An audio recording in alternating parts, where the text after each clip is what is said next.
বন্ধুরা, প্রতিদিনের মতন আজকেও চলে এলাম তোমাদের কাছে সুন্দর রেসিপি শেয়ার করতে। আজকে আমি আমার পছন্দের দুখানা রেসিপি তোমাদের সঙ্গে শেয়ার করব। একটা হচ্ছে কুমড়ো ফুলের বড়া, আর একটা তোমরা দেখতে থাকো, তারপরে বলছি। আর যে কুমড়ো ফুলগুলো তোমাদের দেখানোর পরে ভালো করে কিন্তু আমি পরিষ্কার করে ধুয়ে নিয়েছি। আর বেসনটা হচ্ছে নুন, হলুদ, লঙ্কার গুঁড়ো আর অল্প কটা চিনির দানা দিয়ে ভালো করে ফেটিয়ে রেখেছি ঘন ঘন করে।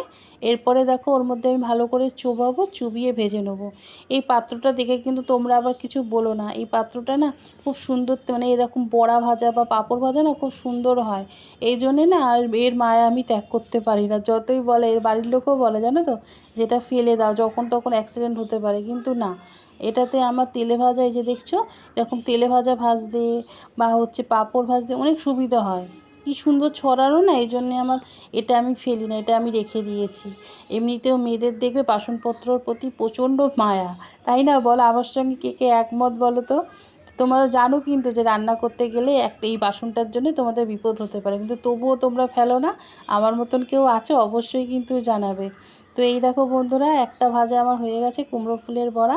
আরও ভেজে নেবো। গরম গরম ভাত হবে, একটু ঘি, কাঁচা লঙ্কা আর এই কুমড়ো ফুলের বড়া, আমার একতলা ভাত এই দিয়েই আমি খেয়ে নিতে পারবো। আমার খুব ভালো লাগে বন্ধুরা। আর তোমাদের ভালো লাগে কুমড়ো ফুল বড়া? তোমরা খাও? আমাকে কিন্তু অবশ্যই কমেন্টসে লিখবে যে হ্যাঁ দিদি আমিও খাই।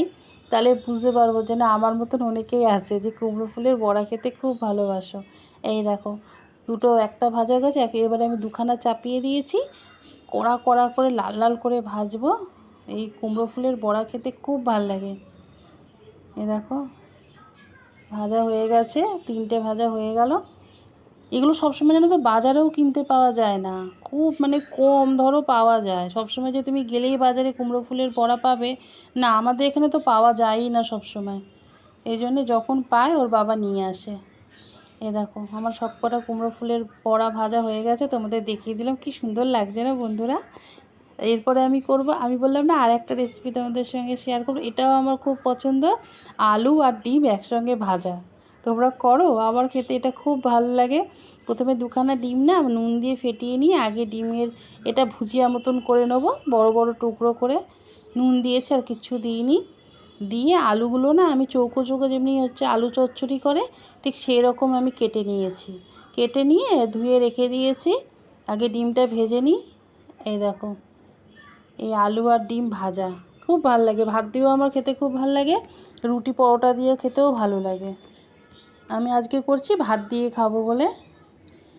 এইটাও আমার খুব প্রিয় একটা খাবার, আলু ডিম একসঙ্গে ভাজা। এই দেখো, ডিমটা ভেজে তুলে নিলাম, নিয়ে একটু সাদা তেল দিয়ে দেবো।